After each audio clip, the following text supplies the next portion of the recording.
Jaren, it's our second episode. It's our sophomore Jinx. Oh man, Have you ever heard that already term? tired. Have you ever heard the term sophomore Jinx? I have not. It's No. like when a record company puts out a second album and it's a big flop because I guess they wasted all their good tunes on the first one. Oh, okay. I get you. It's like now I can't think of it. That did the Shrek song. Smash Mouth.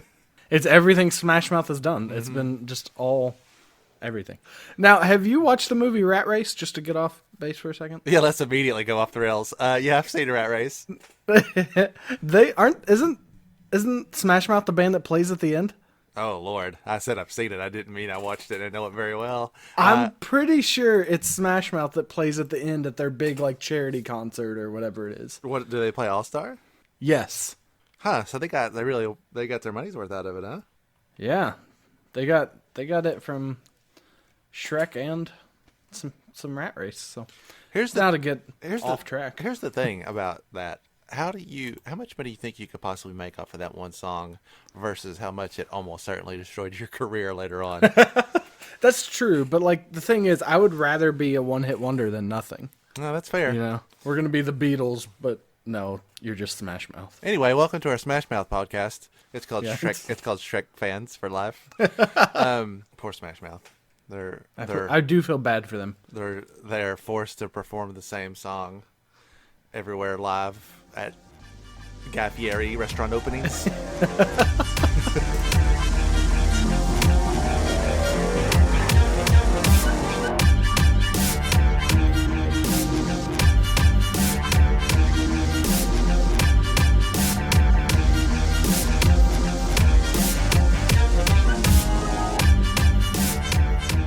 Hello everyone and welcome back to Anything Joe's, a collaborative journey through the world of G.I. Joe. My name is Greg Engel.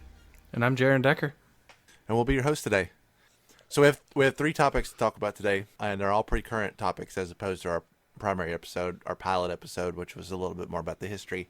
Now we can kind of let loose the reins and talk about whatever we want to. The first thing I want to talk about is the G.I. Joe classified line, because that's obviously a pretty big hot topic for everybody right now. And there's two, I guess, newsworthy events to speak of. And the first one is the line has been delayed for pretty much everybody. Who did you pre-order yours from? I've got them all through Hasbro Pulse, and let me just say that's the most G.I. Joe thing to happen, right? Like the line is about to experience its rebirth, and global pandemic strikes. It's actually it's really shades of G.I. Joe, the second G.I. Joe movie, G.I. Joe Retaliation. G.I. Joe Retaliation, they made all the toys and they put them on the shelves, and then the movie, Paramount goes, hey guys, we're going to actually delay this movie by about 6 to 8 months because we want to post-convert it for 3D. And what that actually did was really destroy the toy line because the toys were on the shelf. They had nothing to attach it to, so kids weren't interested in it because they didn't know what they were looking at. And they pulled that stuff off, and they clearanced it out and got rid of it. And then the movie came out. Nobody could go out and buy any toys because they were all gone. You know, that's one of the most surprising things for me with the classified line is that there hasn't been anything.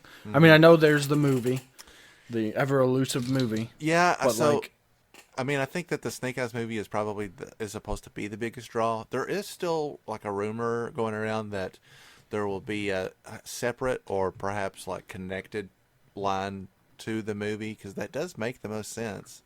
But I mean, I don't know. This toy line to me is the most like Fortnite-ish line. Like it almost looks like it belongs on a mobile game. Like that would be the selling point for it. Well, isn't there a G.I. Joe mobile game? Like maybe there is a G.I. Joe mobile game, and it's not unfair to make the comparison that the two are pretty similar in style, but it's also fair to just go, this is the effect that Fortnite has had on all entertainment properties that can be targeted for children, because you do see a wide net of influence across the board where Fortnite has started to kind of change the dynamic in gaming and toys together. That's true. I mean, it definitely has influenced, all kinds of things. I mean, you see every game now that comes out, and we're both video game guys, so anything that has a multiplayer is going to try to get shoehorned into a battle royale, just because they can, you know. So it's just, it's got an impact, and honestly, I like the way that they look. And if it takes Fortnite giving the assist for me to have new GI Joe toys, I'm okay with it. Yeah, I don't hate it at all. Fortnite is not a thing that's for me because I'm a grown man. But I do like the character designs. Those, it's very colorful, and I think that's good when especially when you're talking about an action figure line. We actually haven't talked a lot about our overall feelings on the classified line. I'm going to pull up some images and we'll talk about them real quick. While you're pulling those up, let me just say I actually own some Fortnite action figures. Not because I played them in the game, but just because they're cool looking action figures. Yeah, like I've got a couple. Do you know if are those made by McFarlane Toys? There's two lines. That's the problem. There is Jazzwares has the 6-inch, and then McFarlane's doing 7-inch. Okay, because it's now Jazzwares is also doing the 3 3/4 inch. So that's the one I have. It should come as no surprise that the ones that are the regular GI Joe size, I also own some. I don't know. Again, I don't know anything about Fortnite. But there's a Fortnite character that's like a bear, like a teddy bear, and I bought that to make into a custom figure from. This is a real obscure GI Joe character, but in the old Marvel run, Ripcord was dating a girl that dressed up for parties, and she was called Bongo the Balloon Bear, and this figure fairly represents there's not a lot of 3 3/4 characters of people dressed up like bears, but True. This character kind of captured that, so I bought it to turn it into a custom that looks like that. Yeah, I've seen quite a few people kind of going with, and even with the 6-inch, and kind of fudging them into other, especially GI Joe. There's some that look very like just regularly like militaristic. You can add some Cobra, insignia on and make them just kind of Cobra soldiers, and or just make them random Joes and kind of give them their own backstory. Like I have the one that's a giant banana. I don't know if you've seen that one. Yes, I have actually. That's just because it's a 7-inch banana with a rifle. Like I don't know how I was gonna say no to that as a action figure collector. I actually pre-ordered mine through a local comic book store that's out of state. So, and as a result of that, I'll actually probably end up getting them a little later. However, if I see these out anywhere, I'm gonna buy them. That way, I'll have a set to open. And so, do you have some images in front of you? Yes, I do. I've got the wave. Okay. Like it's like the 5 of them. That's kind of what I have a different page with the 6. So I'm gonna start on the opposite end and work my way back. We'll start with Snake Eyes, since he's probably the one we need to talk about the least. I love this Snake Eyes. We talked about the color of his pants. They changed it to where he's in all black. Perfect. He's got kind of his later visor going on, which I love. He's got a lot of pretty good accessories, especially compared to some of the other characters. I'm actually just now noticing this for the first time, but it looks like he has a silencer that attaches to his gun, and he has a hilt, not a hilt. What do you call the thing you put your sword in? Scabbard? Yeah. Okay. Yeah, that works. He has the Arishikage tattoo in very small detail on the tip of that where he puts his sword in. Now you have yours. Yours is boxed up, right? My deluxe figure? Yeah. Yeah, my deluxe figure I didn't open. So I'm an opener of everything. So yeah, he's got the Arishikage. He actually has it right on his chest. I don't know if you can see it. It's covered in the pictures by his grenade. Like his belt. bandolier. Yeah. But the actual harness that's under there's an Arishikage under there. One on his belt. Looks like that's the only other one that I can see at least. But he does the silencer, and on the regular release, I'm not sure if it's the same, but on the deluxe, it fits both of his guns. Oh, the cool. Silencer can work on either. And then the scabbard on the figure, which I think is great, you can either attach it to the backpack and put the backpack on him with the sword on him, or you can just put the sword on his back, which is what I prefer. Because I took the belt bandolier off, or the grenade bandolier off, and the backpack, because I think it makes him look a little more ready to go. I've almost intentionally kept myself blind on when people have opened these and looked at them, because I'll enjoy kind of discovering what these figures can do. Now, are you going to open the standard release? Yeah, so as a general rule, I do open a lot of stuff that I get, but it comes down to if I've paid a certain price point, I tend to kind of hold off for a while. I don't really have a good justification for it because I'm not going to get rid of it. I just like having an in-box version. In a normal Yeah. circumstance, I would try to buy two, but in this case, I was in such a hurry to get one, I just grabbed the one. But these regular figures, where they're pretty easily priced, these are going to get opened for sure. Anything that's going to show up at a retail level, I'm going to get and open and mess around with.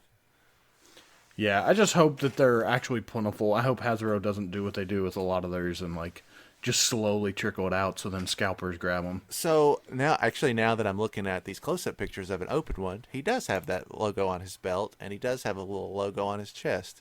He also Okay, I don't know if has. you can see it. He also has. Maybe you can tell on your open figure, but on the top center of his visor, there's like a little red dot.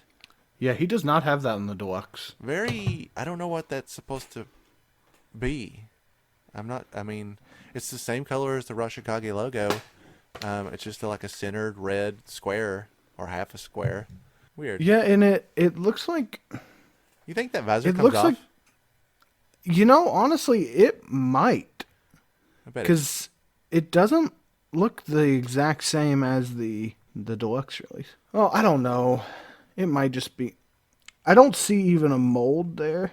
Oh wait, no. Now I see it with the right light. It's more of an indention. Oh, okay. So it looks like on the regular release they'll have that painted red. What a weird decision. I mean, it's not. There's nothing especially wrong with it. It's just I have no context as to why they would include that. Yeah. Oh, you can see in these close-up pictures as well on Big Bad that you can just put the sheath on the back. The sheath, not the scabbard. Thank you. I kept thinking, why does that sound like pirate? Like I'm describing something Yeah. pirate. I mean, I wear. think it's the correct word. I'm It's pretty- just not something we use. Sheath is definitely way more accurate. So very excited for this Snake Eyes figure.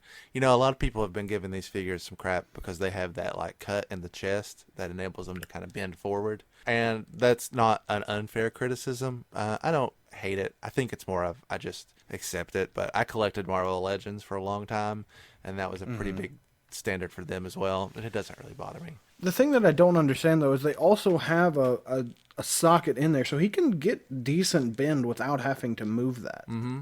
He's honestly one of my favorite figures to take out. I think his posability. I've got him next to the Gamerverse Captain America because, like, if Captain America was a GI Joe, this is the version. Oh, awesome. I don't know if you've seen that or not. I have seen but that. he's all beefed and armored up, like he looks like he could be a GI Joe. So I've got them together, and he just blows the Captain America out of the water in terms of posability. That's awesome.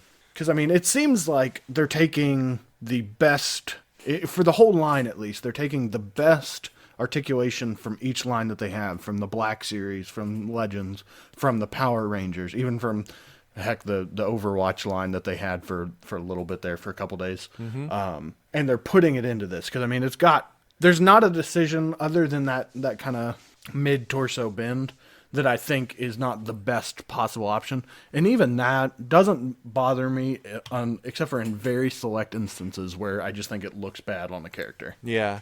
I mean, I have to give them credit. They have a history of at least probably the last 10 years of really kind of phoning in the budget on G.I. Joe stuff. When they were putting out the last 3 3/4 stuff, it was exclusive through Toys R Us, and the figures themselves were very good, and they were very well like chosen. They were not backing it up with any marketability at all. They didn't have, because they didn't have any entertainment property to tie it into, I guess. There weren't a lot of new characters in that line, but the new characters that were there were great. So this is like I feel like this is a complete reversal of that. They've put a lot of money into it. They've really like gone all in, and that's not something we've seen in a long time. Yeah, it definitely seems like they're really trying to actually be careful and make good decisions on this, which I'm happy about. I'm moving down the line to Roadblock. Yes, man, he's thick. So I just got to say it. right off the bat, this Roadblock is definitely inspired by version 2 Roadblock. He's got, because of that green vest specifically gives it away. He looks a little different both in the card art and in the modeling. He doesn't, I mean, I guess there are lots of different variations on what Roadblock's face looks like, but this is, I feel like, yet another new take on it. It's also interesting that he has very few accessories compared to Snake Eyes. He probably has half or less. Yeah, I think their justification for it is just how big and how much plastic they put on his one gun. Because that's a hefty gun. Yeah. I mean, that is a Roadblock gun if I've seen one. So this is probably my least favorite figure in the line.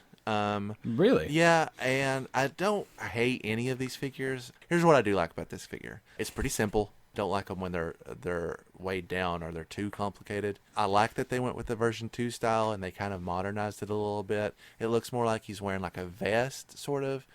A lot of times when you take those old figures and you try to put detail into them, you realize that these figures were made in the in the 80s. There is no detail. We have no idea what it was supposed to look like. So I think they did a good job with that. And even though the molding for his face, he almost, actually when I look at him, he really makes me think of the guy that played Heavy Duty in the first G.I. Joe movie. I don't know that guy's name, but he was in Lost also. Which again, it's like a Gunway or something. Which again, he's a British actor. I don't have an issue with that at all. Here's what I don't like about this figure. I do not like that gun. That gun makes no sense. Actually, let me say beforehand that I understand you're making a children's toy. It says 4 and up on it. You can't exactly give them military level weapons in this era anymore and expect all parents to just be like, okay, so you have to kind of reinvent the wheel more or less. And I guess that's what they've tried to do. They were like, Roadblock is a big strong guy. He needs a big strong gun. This is what we've come up with.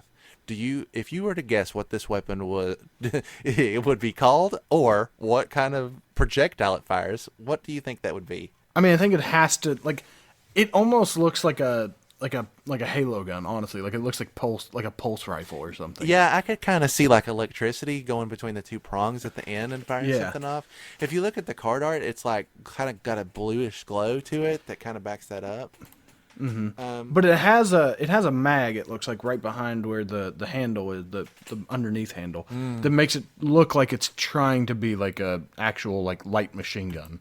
Yeah, I don't know. I have mixed feelings about that. I kind of like it, but I understand because it does raise questions. If your guns are all gonna shoot lasers or whatever, again, I understand. Like it's a difficult climate to sell military toys. And this is a very clever, just like the cartoon, it's a very clever way of getting around that. I need to see, I don't know, I need to see an image of what it would look like to help me better visualize it. In these promo images, he's holding it different in like every image. Like he's got it and he's holding the handle on top, and then the next image he's got it sitting down and he's holding it. He looks like he has a tattoo on his arm in this image. Yeah, it does. It definitely does, like on his left shoulder. I can't make out what it is. Well, that's interesting. Now, what was the original, like the older character that had the tattoo? The one on, he had it on his chest at first, right? That's Gung Ho. Gung Ho had I think it's USMC. It was like his military. Also, the actor, which I will not try to pronounce his name. I'm sorry. Mm-hmm.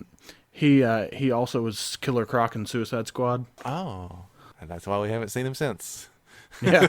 And then he played one of the Dark Elves in Thor: The Dark World, so he went 2 for 2. Wow, yeah, he's really scoring those cinema hits, isn't he? Yeah. All right, so I don't have anything else to say about Roadblock. I will say as a whole, I don't want to pick on Roadblock specifically because all of the figures from here on pretty much suffer from this. Why do these guys have so much gold on their like padding? Roadblock has it on his like one of his knee pads and his like ankle bracelets. Duke has it in the exact same spot. So does Scarlet. I do not like that. It makes no sense. It looks really like faux futuristic, basically. That's probably my biggest pet peeve of the entire line. Is they have it's one of those things for me that is actually kind of growing on me. Like when I first saw it, I was like, "This is dumb," and then now I'm kind of like, you know what? That's actually like I kind of like it because it does. It, at least in my mind, it kind of makes it look different. Also, Robo over at the Foosh Weekly, he posted a picture. It is of a lion. That's what his tattoo is. Oh, interesting. So that to me is something and new. It is actually way better detailed than some people's actual tattoos. It's interesting that they make that decision. I don't think they have. I can't think of anything in the history that would suggest that he has a tattoo. Unless they were just like, we're gonna, this is just something new we're gonna do. The little kind of cartridge looking thing on his right actually goes in his gun, so that opens on his gun. That mag that I was talking about. The magazine. Yeah, I can see that in the promo picture now. Yeah. That's pretty cool. That's kind of neat. Butterfly joints need to become standard. What's a butterfly joint? So that is the thing hitting inside where their shoulders are. It's basically like our actual shoulder joints that allow us to kind of rotate inward and outward to kind of do that move. So it helps with, especially with people like G.I. Joe characters that need to hold a gun. So like one of the biggest problems with the Black Series is most Black Series, they've just started using it more. They don't have butterfly joints, so it's hard to get them to hold a gun in a natural position. They kind of have to hold it down, and it's hard to get them to aim in a correct position. Whereas with these guys, they all, at least from what I've seen, it seems they all have it. They all have the butterfly joints that allow just way better rotation. It needs to become standard. I don't know why we haven't moved past this as a society. I'll get off my soapbox. So next in line is Duke. I think this Duke figure is very good. I really like that on the forward-facing card art, they have a different artist doing every character, and I really like the art that they've got for Duke. I think it looks really good.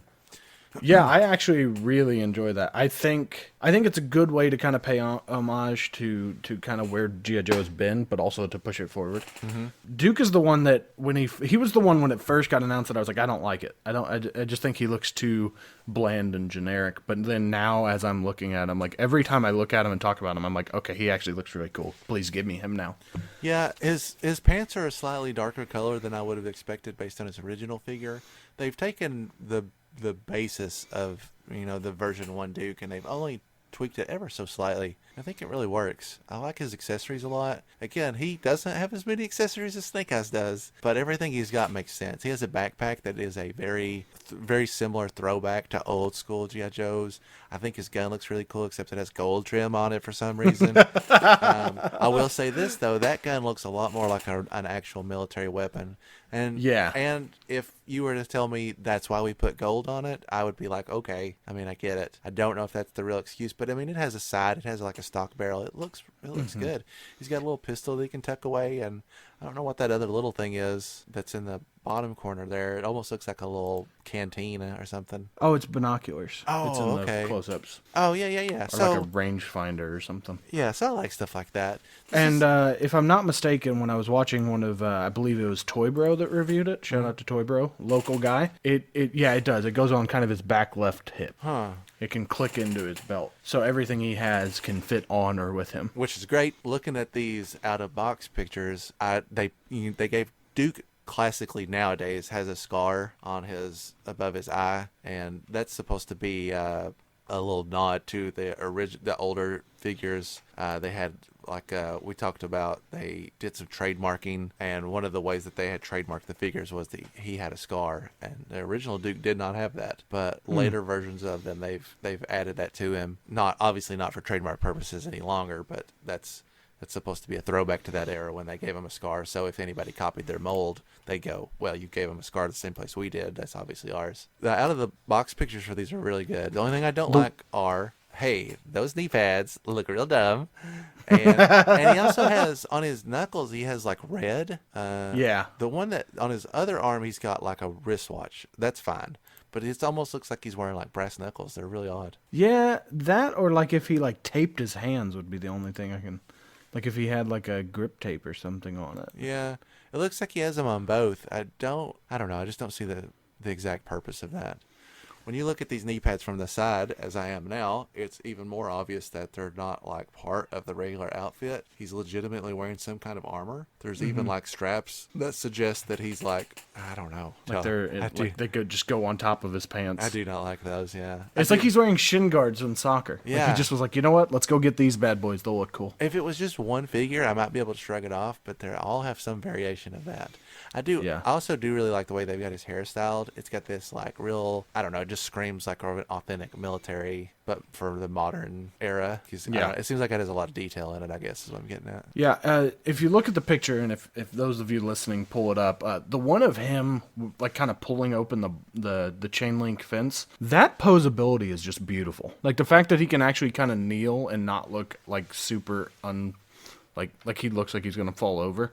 Like that is just beautiful. Like that picture is great. I wish I could have him to play around with. I wonder where these guys get their diorama stuff from, because these promo pictures are above average for what I normally see. Oh yeah, for sure. And while it's not loaded with detail, it has a lot of little things in it that really make it come to life.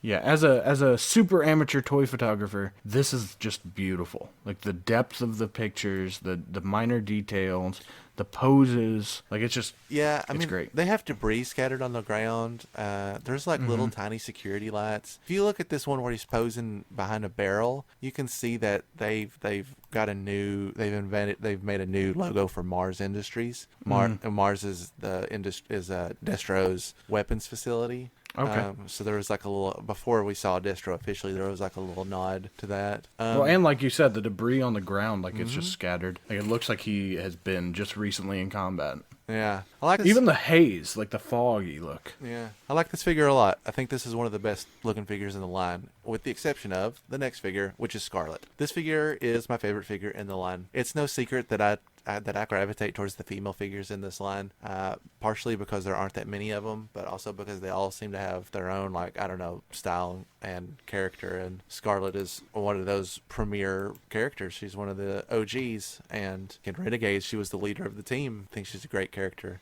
Not to mention the card art for this that's almost certainly Phil Noto, who actually did a G.I. Joe Scarlet declassified issue, is well known for doing a lot of Superman art. He drew Danger Girl for a while. Wonderful artist. Does a great job on this. Very pleased with this. This figure is beautiful, and I actually really like that shoulder pad. Like, I think it's really cool looking. She definitely got the shaft as far as accessories, though. Because at least with the others, you could be like, okay, well, the gun was really big with Roadblock, and, you know, the backpack was really big and thick with Duke. But she just literally has a couple knives and her crossbow and quiver. Does she not come with an actual crossbow bolt? I don't see one. It looks like the crossbow is just It's like molded in, painted or... black, and yeah. Yeah, if you look up a close up of it, I don't know a lot about crossbows, but it doesn't even look like it's loaded with a bolt in it. Well, it's pulled back. I don't know. Yeah, I just don't think you can. I don't think they put enough detail because it doesn't even have a dry brush. Yeah. It looks like it's just molded in that black plastic. Because I think you might be able to see it under there, but it's just not detailed enough. Also, I hope that she has enough sheaths for her knives. I can see two,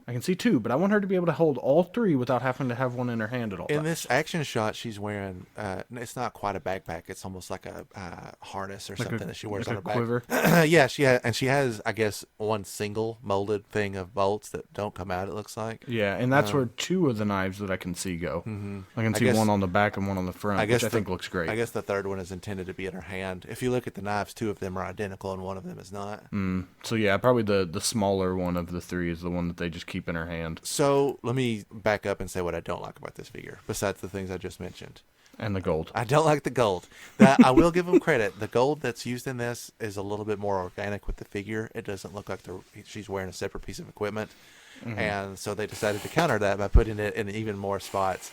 I really, really wish she didn't have it on her chest plate. That's gaudy. And I don't love it on her wrist either. As a general rule, if you look at this figure, there's a little bit too much going on. They use a lot of colors. It's got red, it's got purples, it's got gray. It's even got blues. Yeah. It's got golds. This figure would benefit greatly if someone just sits down and tries to repaint it in her source colors or version 1 colors. You know, the weirdest thing I can say that is a positive about this is that her feet are normal size. That's very true. Like, there's so many female figures that their feet are just tiny. Like, I have a lot of the, like I said, the Black series, and it seems like pretty much every female character cannot stand because their feet are half the size of what they really should be. Marvel Legends were really bad about this. Marvel Legends would put their female characters in heels, and they would be tiny, tiny. You couldn't stand them up without a base. Yeah, so glad she has normal feet. So that's about the only thing that I really don't like about it. I absolutely adore the head mold that they use for this. If on the zoomed in pictures, you can see that they've painted like tiny freckles on her face. She has an earring in. I think her hair mold is good. I think maybe just a slight bit of detail to the hair. I think that's the only thing I would say. Yeah. Just to give it a little more depth. This character doesn't exactly personify what I feel like Scarlet looks like. But just like Roadblock,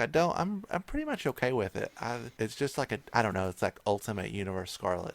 Now, you know more about her as a character, obviously. is she like a quirky, or I guess like more of like a bubbly, like No. joking character? No. 'Cause I feel like I feel like the smile is just a little bit too much. I can see how you get that, and she is definitely not that type. She trains characters a lot, and she's, like I said, in Renegade, she was like the actual leader. She's usually pretty hard about it. I think the general consensus is that Scarlet is a very well-liked team member, but is very tough, very strong, very capable, very dependable. I just think the slight smile might be a little bit much with the weaponry. You're right. It's like, I think if you Duke's face with the very like just very serious looking, like let's get this done. Mm-hmm. I think that look. I mean, even Roadblock is the same way. They just have a very straight face, like we're here to get stuff done. And I don't feel like they should have to try to make it any different for her, because she's kind of on the same way. But it's not that bad. If you look at the action shots of this, I definitely agree with that. She looks like she's like, oh man, I'm just infiltrating Mars facilities and I'm having a great day. It's really not that much of a smile, but it's just enough. Like the one with her with the knife, like is a little like, she's enjoying this. She's enjoying this a little bit too much. I just stabbed 7 night creepers and now my cake's out of the oven. And so that moves us on to the last figure from the original announcement. That's Destro. This figure's great. Yeah, I mean, I don't have anything like, holy cow! Like I don't have the attachment that you do, but I just love him, and he has the least amount of gold, which doesn't make sense. Yeah, did you know? But you know where he does have gold? On that chain. On that, and on his gun. His gun is 100% gold, like some kind of James Bond villain. They were like, man, we got to do something with all this gold. I just dip his gun in it. Like, why didn't they just do it red? Like, if they were just trying to make it look not realistic, just put it in the same color as his holster. Well, he has another huge gun that's in black, so I don't feel like that whole. I mean, it really just feels like they were trying to get a splash of color in there, and they were like, here's something. I do. Yeah, because the giant silver head doesn't do enough. I know, right? I do like that they gave him like a briefcase, because that's kind of a classic Destro the businessman move. Yeah, I feel like that's cool. This Destro has got like everything that's right about the old Destro. He's got his wrist rockets on his arm, which is a huge deal for me. His mask looks like an actual mask. You can see the bolts that go around his neck. He's wearing his crazy medallion that you mentioned. And something that was hard to distinguish in older figures is that he actually does have his chest showing. In some of the other versions, you couldn't quite tell if that was a shirt underneath or something altogether different. But this one it looks pretty clear that that's supposed to be a skin tone. Now, is the kind of collar looking thing, has that been around since Classic? So in the early versions, they weren't really able to make it look like that, but the cartoon made it pretty clear that it was supposed to be that kind of, I don't know what you would call that, but it's like a flared style. Because it gives me like a Cobra feel, really. And with that, like in the later versions of the 3 3/4 line, they started to put more of a accentuation on that, so you started to become more clear that it was supposed to be like that. Yeah, I think that's the right way to portray it. It's an unusual costume choice. But that is how it looks, and is how it's always looked. I love it. Like, I think his design is perfect. Like, other than the gold gun being a Bond villain, I don't really think of anything that I would really change. Maybe just a little bit less red on his holster to break it up. Yeah, if you look at the detailing on his head too, he's got like little grooves and little like not quite bolts or something, and that adds a lot to that character. Destro's face mask sometimes gets overlooked or... Now, I don't have that much knowledge of him. Now, that's just a mask? Like, they could, in theory, cut that off, or is that literally, like, bonded with his face? It's going to depend on which continuity you go with, but the common and real American hero continuity is that, yes, this is a mask that I wear. It's something that has been passed down generationally in his family. They've always been arms dealers forever and ever and ever. And oh, gosh, so the movie was right? Well, yes and no, because at the end of the movie, he's wearing like a liquid metal that's true, and he gets trapped in it. There's also a comic book that the IDW reboot follows a very similar format where he's using a teleportation machine. It goes wrong. He has to put this on to stabilize himself, and he's stuck in it. And then Cobra uses that to control him. That's the second time that's a story of that similarity has existed. But I think that the Destro that we're looking at here is following the comic continuity. I think the bolts back that up. It's a mask. It comes off. In the comic book, we have seen Destro without a mask before. Although in the early issues, it's kind of teased, like, what does his face look like? In later issues, he's like, hey, check me out. I'm just a regular, handsome Scottish guy. Cha-cha. But I like that they put that detailing in. But yeah, there's a separate continuity where he has a son and he like passes the mask on to him and he wears it. I do like the inside of this briefcase. It's got like money in it. It's got electronics, everything that you would expect Destro to have. Yeah, like you could kind of like you could make it look like he's doing either or. You could use it as like a he's selling things or like a he's gonna blow stuff up. Absolutely. All right, so that both. That brings us to today's announcement. Announced this morning before we were recorded. The IGN broke the news that and the images of the Cobra Commander figure that's going to be in the next wave of the classified series, and we're going to talk about that right now. So I've had a little bit of time since this morning to kind of think about how I feel about this figure. I'm very divided on this figure overall. The card art for this figure is also very good. It's a little busy, but I think it looks good. He has like an almost like scaling effect going on with some of his armor on that card art that didn't quite carry over to the figure the way I like. This Cobra Commander really, to me, reminds me of the Cobra Commander from G.I. Joe Resolute, which is the animated movie that they made for Adult Swim several years back, and is extremely good. I think that his jacket goes down a little too long, and makes it become kind of awkward. The strap that he's got that he wears around his chest, in addition to that little gold chain, which is supposed to give him like a military-esque leader feel, is all fine, but it kind of busies up the Cobra logo, which is a little too small. His boots are a little big. Yeah. So he's got a little bit of a weird design. I feel like, and this is probably nitpicky, and it might just be because of the angles, I feel like his arms are just slightly too small. There's just something off about this figure when you look at it, and that it's hard to pinpoint exactly what it is. I don't dislike this figure though. Those are I am also just being nitpicky. As an overall figure, this Cobra Commander looks okay. He again really does carry that Resolute imagery to me. I think his face mask looks good. They've added those, like his helmet has those kind of jagged points that come down on the left and right. He has that silver stripe at the top of his head, which is very common in the older figure. I like that he has interchangeable hands. That's not something that we've seen. Yes, his pointing hands are great. I think that will give him a little bit more versatility in posing. A lot of people. Well, they do have that with the deluxe Snake Eyes. Oh, do they? Yeah, he has a hand that's throwing a ninja star. Oh, well, that's cool. I would like to see more of that. I think a lot of people really didn't like his weapons. They're like comparing one of them to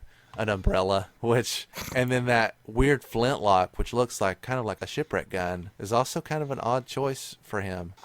As far as the umbrella part of it goes, I actually really like that sword because it has like a snake on the hilt. It's a good place to put something that's gold because that's what color you would want that snake to be. Yeah, when I see this overall, when I see it posed, it looks a little better. There's just a few things that I would like to change about it. I actually really like this figure, and it might be because I've never owned a Cobra Commander figure, and I don't have any like, okay, he should probably look this way. I would actually probably buy a couple of these and try to see if I could figure out a way to make them look a little bit different and kind of work them all together. I have like some lieutenants and stuff that just look similar. This figure, the one that IGN shared, really great. I actually think I like the exclusive early release deluxe, whatever you want to call it. I think I actually like it a little bit more, which is basically just that card art. Yeah, so let's talk about that for a second. When they announced all of these, they also showed an additional picture of Cobra Commander, and this is just an educated guess, so don't take this as official. But that we know for a fact that on the 18th at 8 p.m. Eastern Standard Time, the mobile app NTWRK network will be selling these early before they hit regular retail availability in September. My guess is that this variant image, which you can see on our Facebook site if you haven't seen it already, that's what they'll be selling, and then the regular version will come out in September. So let me talk about this version real quick. Hey, you like gold? Because this version that is the one thing in it. Obviously, that's a big pet peeve. I'm not going to go into that in any more detail. The only other thing I don't like about this figure that I haven't already stated is they changed that silver stripe on his helmet to a dark blue, and there was really no reason to do that unless you're making a variant. What I really do like about this figure is that it captures the perfect color of light blue that the original Cobra Commander version 1, that's the exact color down to a T. Yeah, and once again, it's probably because I have never owned any. I like the kind of more unrealistic, because I feel like that fits with his character. Like, he is just, I'm going to do me because I want to do it, and I don't care what you think. This is the second villain that has an all gold gun, and that's just blows my mind. And his saber, his cutlass, he's very piratey, Yeah. with a flintlock and a saber. It also looks to be pretty much all gold, if with maybe a hint of red. Yeah, I'm gonna wrap the part of the classified discussion up with that. I want to be clear. I don't dislike any of these figures. I love that these figures are coming out, and I'm gonna have a field day with them. It is hard for a long-term collector like myself to embrace the idea of collecting a new scale of figures. When you own 500 plus individuals of in a certain scale, you go, oh god, I can't buy 500 6-inch figures. They'll break the bank. But I love these and I want them. Everything that I'm describing that I dislike is very minor. Nothing that would steer. None of this. They could, if this Cobra Commander was all gold, I'd still buy him in a heartbeat. I'm a huge supporter of G.I. Joe. Some people are very particular in what they need out of their figures, and I'm not like that. There's always going to be stuff I don't like, but I would never turn it away. I always want to bring it home and play with them and have a good time. I do wish his cape was real material and not plastic. I know that's been a real big standard for the last several years. I miss those days where they would actually make cloth capes. Yeah, we can always go third party on that, though, because there's a lot of people supporting that. That's true. If you want to get really good weapons for these figures, you go to Marauders Task Force, which is a known maker of really authentic military-style weapons, and swap them out in a heartbeat, and they'd fit perfectly. I've seen many images already where people are doing that. The thing I'll say before we move on is I will buy all of these because they look like great figures, and they share the same posability as Snake Eyes, at least from pictures. So I will get them. I will take pictures of them. You can check me out at Mandalorian Adventures. Mostly Star Wars, but I'm branching out. I think that there's a chance that one of the Cobra Commanders could be one of my favorite top 10 of the year. Honestly. Like, I love characters with masks. That's why I like Snake Eyes. That's why I like Boba Fett's one of my favorites. Like, I just like their designs. So I think as long as there's nothing too crazy that when I get him in hand that I wasn't expecting, I think he could make top 10, but we'll just see. Yeah, when we are able to get these in hand, I know we might even be the last of the pack, but sometimes that's just how it is. By that time, our YouTube channel will be in full effect. We will have an unboxing. We'll follow up on this conversation with where I can really see them, if I feel differently about them, or if things have changed from preview images to launch items. All right, so we only have one other little thing to talk about before we wrap up today, and it's not even really what I would call it's a non-starter story. It's just something I'm interested to talk about. The new issue of G.I. Joe came up, so I don't know if the opposite of pencils down is just called pencils up, but they're publishing. Both Paul Aller's new issue has come out, and Larry Hama's A Real American Hero Run has released a new issue in the series. Our YouTube channel launches on July 4th, if you didn't already know that. The first episode that we have is that we call Recap, and Recap is all about diving into previous issues of the book and giving people that haven't read them or want to start reading the book currently an easy jumping on point so they understand what's going on. So I'm not going to get too much into this issue, although I am really interested in talking about it in the future. The only thing I want to talk about, it's a non-spoiler if you're an active reader, no big deal. There's one page where the Dreadnoks are having a conversation, and Robert Atkins drew in Zanya as well as Burnout. Now, these are two characters, if you're not familiar with, they're from they're from the Image Devil's Due press run, Zanya especially. And Zanya is the daughter of Zartan, and she was introduced right away when the Image Comics G.I. Joe relaunch happened, and is a very cool character, an interesting character that kind of rounded out the Dreadnoks. Is younger, has a lot of style and personality. She really stands out as a unique character. And those two characters have never existed in the Real American Hero universe before. So I'm curious if this is something that Larry specifically wrote out in his script, or Robert Atkins, who has been drawing G.I. Joe for quite a while, if that's something where he was just like, oh, draw Dreadnoks, and he drew what he thought from memory and has perhaps unintentionally included two characters that will now almost certainly be shoehorned into the Real American Hero continuity. I guess it's not a huge deal, but it's a huge deal to me. Zanya's a really cool character, and I was so pumped when they made a figure of her. I hope that they start to use her more as a result. I've noticed that slowly over time, Larry has looked into characters of the past, and I think probably responds to what people write in. When Helix was introduced into the Real American Hero continuity, which was another huge deal for me, he took it and he introduced, kind of rewrote her origin, which I think was something that should have happened, and then brought her in, and now he uses her all the time, which is great. So I'm curious if that's his attempt to also bring her in as well. I guess we'll see more as they use them. Certainly if she shows up in the next couple of issues, I think it's safe to say that she's bridged that gap from being written out of continuity. Does that happen a lot in Star Wars? I know Star Wars continuity has gotten erased a couple of times, especially the books. I mean, it may mostly just kind of happen when Disney bought them, really. I mean, for the most part, they might not have written them out, but they might have just kind of forgot about them, but they're still kind of doing their thing in the universe. There hasn't been that much. There's been kind of amalgamations that have kind of occurred, towards like, okay, well, instead of having these 30 different characters, we're just going to have kind of one group and kind of make sense of it that way. That way we don't get too crazy. Or, you know, these two characters are very similar. So how do we do that? The only other time that it really happened was right when episode 1 came out, just because they had started to get a little crazy, and then when they decided to make the movies, they had to kind of make sense of some things, but also just kill some of it, because it just wouldn't line up with the way the movies were. So it's not super common. I'm kind of excited to kind of meet all these new characters, you know, because I mean I'm not super well versed in the normal Joe characters, so I can't wait to see kind of the side characters that I'll end up caring way too much about that will never get the due that they deserve. The interesting thing about picking these characters also is that you and I can kind of have an honest discussion about what we feel about them, and there's really nobody that can say otherwise. Yeah. I mean, basically, I can present literally every piece of information we have on this character, and we can read it together and we'll look at the figures and kind of discuss them, and then we'll say, you know, how do you feel about this character? Do you think that this file card accurately represents them? How do you think that they would be in the universe? And that's really all there is on them. Sometimes that's all there is on them. There are characters, they made a lot of characters that even someone that is a borderline completionist, I'm just now finding, you know, they made some figures for the movie, and then suddenly they turned up at Ross stores, which are basically like a Big Lots type location, and that was the only retail release they got. And it just so happens that it's a brand new character that they've never used and you've never seen before. And I'm like, oh man, I want this guy. And then I'll get him, I'll read his dumb little 5-sentence file card and go, well, that doesn't tell me much. What do I think about this guy?